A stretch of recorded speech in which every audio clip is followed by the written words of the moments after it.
As you mentioned yesterday, we had conversation. So the Giddapahar tea estate has been open for four generations. Yeah, fourth generation, and maybe Giddapahar is the only garden which was planted by Indian planters. Rest all plantation is planted by Britishers.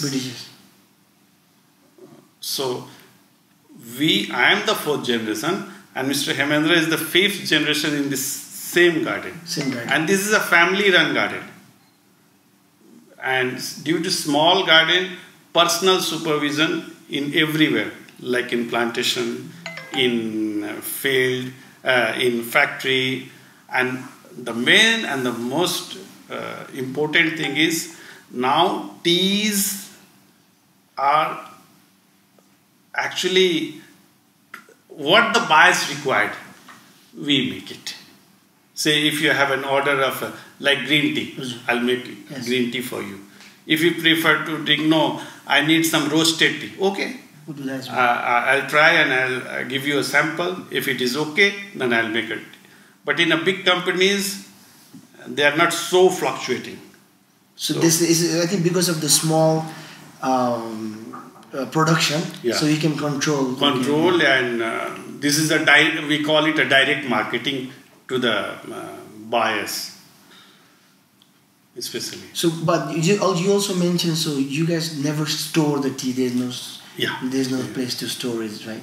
No, we have a store capacity, but when most of the tea, when there's a short, say we call it fresh tea, say manufactured in July and a consumer drink in July, then they drink fresh tea. So and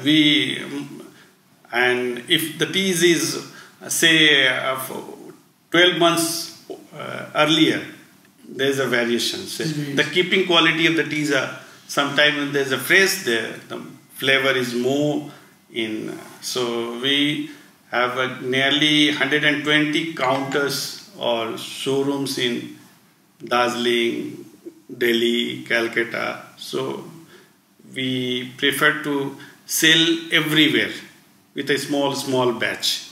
So if people want to know why the Darjeeling is called the champagne of tea, like champagne is like the champagne regions, so wherever the people in France, so they make champagne. In France, especially there, it's only called champagne. Same as Darjeeling also. Like we can't make it in Nepal and call it. We can't call it Darjeeling, right? There's the specific name. What is the specialty about Darjeeling tea? Darjeeling second flush tea is a champagne of tea. Champagne of tea.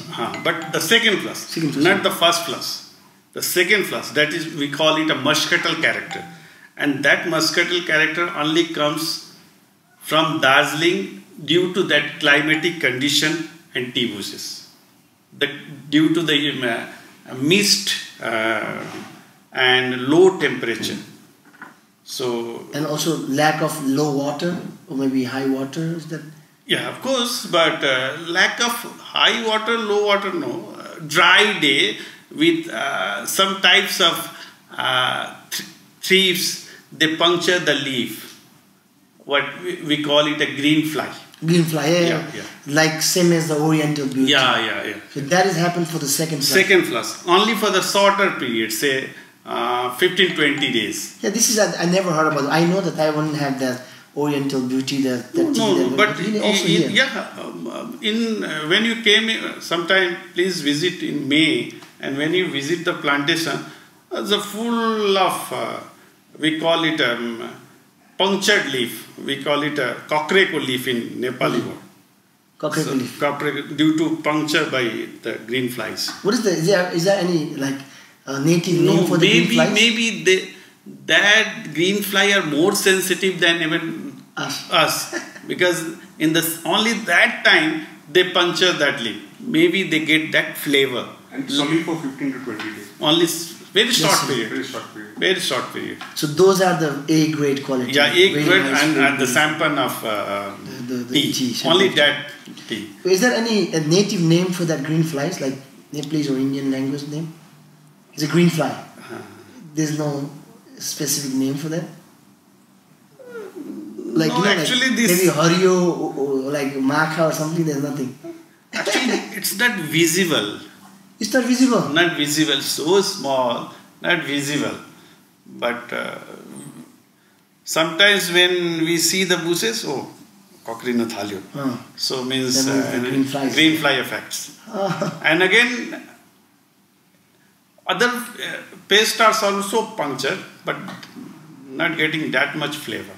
But by green fly effect, it's a huge flavor. Even in we plug and put in a trough, and when we start the fan, a layman can understand that, oh, I'm getting a flavor of tea like this.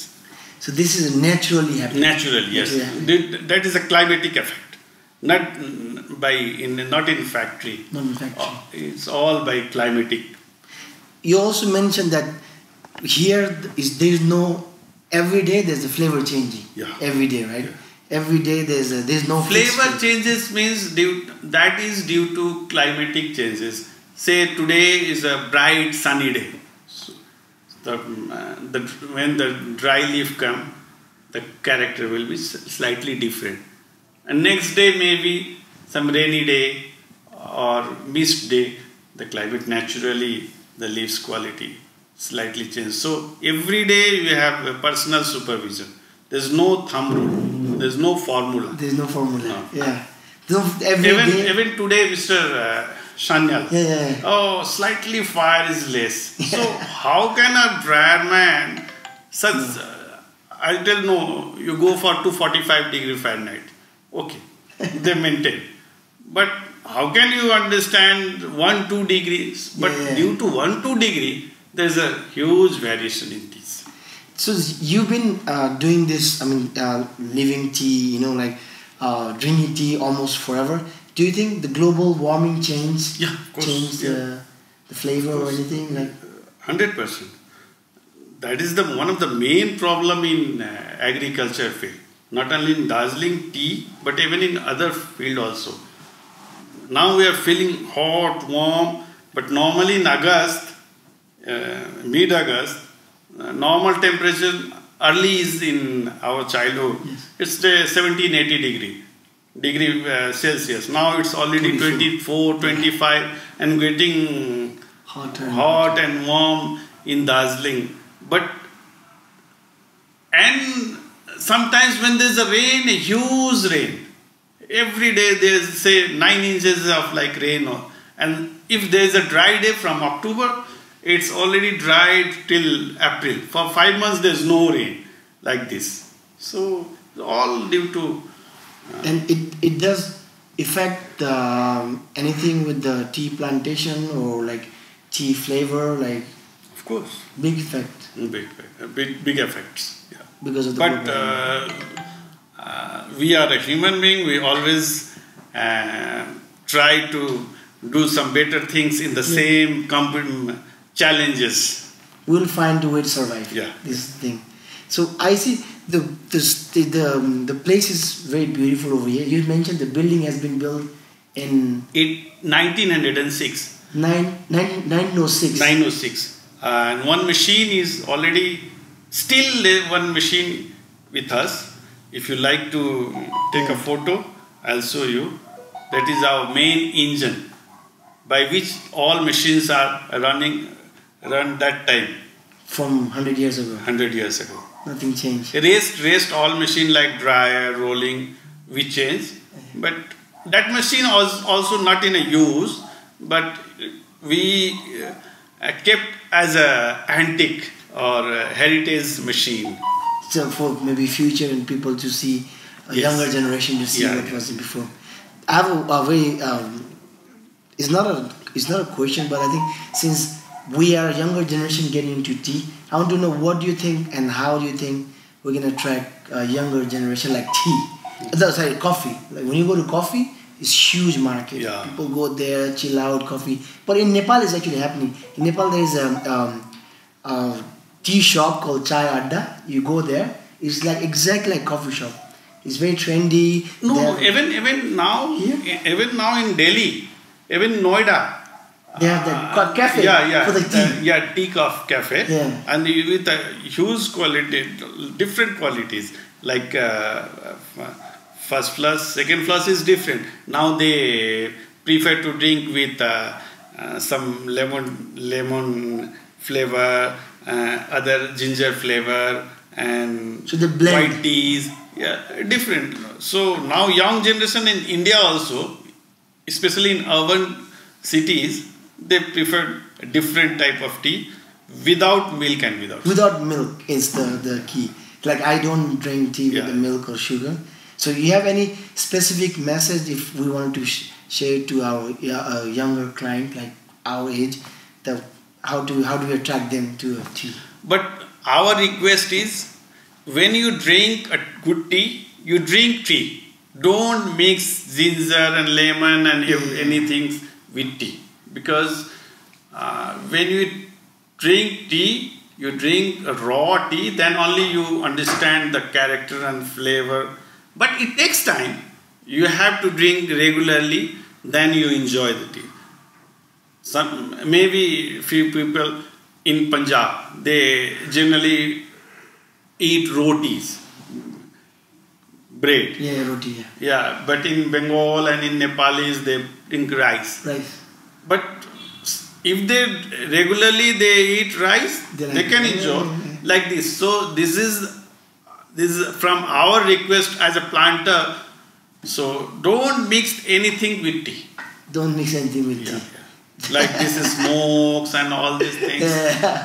This is all the crime for our effort and not my effort. I'm just supervising. But those who are walking in field at the altitude of 5,000, 6,000 feet with an 8 hours hard working, and they pluck 2 leaves and bird with such a hard work.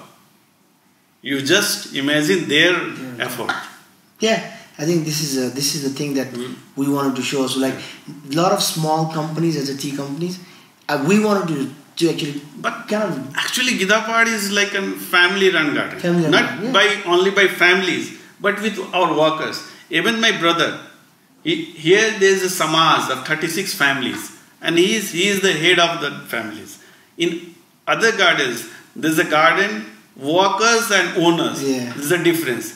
Sahib and work laborers, but here is no difference. Even some workers, they call me a daju, but I have no problem. If they have a good intention to say, okay, it's a respect. Don't need to say sahib. When you give for salams and salute and working is no more, then I don't need that type of respect. So here is a very family environment. In any pain, in any problem, I like to solve their problems.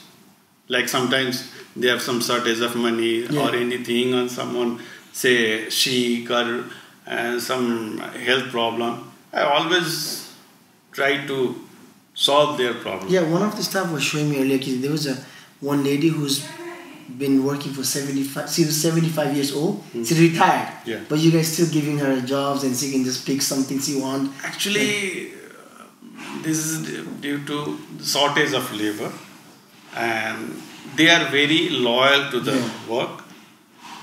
Yes, it's true that their output is less, but accordingly we prefer to give them a light work, like planting and small plucking, fine plucking, like this. We segregate their work, not a hard work. Yes. And also nearby work, so easy for them. So this is a community rather than the business that you do. Thank you. I think that's enough for our recording. Really, thank you. I really love what you guys are doing over here. Small community. Small point, and for the tea industry, now I understand the only survival is quality. Okay. And quality means not by machine. Quality means quality with plantation. So every year we are planting, say, sometimes 10,000, sometimes 20,000, sometimes 30,000 young with quality plantations. And even in factory also, every year we have some plan say like this year I have some plan. God, if I can have some excess money, I have some profit, then I'll invest in this machine or like this and that, like this. So every year we have some development works. So for the next generation, it's easy. But the key of success is quality. Yeah, the key of success is quality. Only, even in future also, then only you can survive. Otherwise, it's very hard. Very hard. And every time you have to R&D with tea. So you try some new tea. Because oolong tea, green tea or white tea all come from China. But now in Indian tea makers are also making. And due to flavor, they get good response from globally. Yeah, no, I would ask when did you guys start make Bai Mudan? Because that's very good tea that I know. Bai Mudan we starts from say 2010.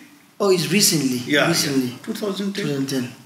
It's very good. I have to tell you that's very good quality. Maybe 12 years or 2005, 10, 15 years.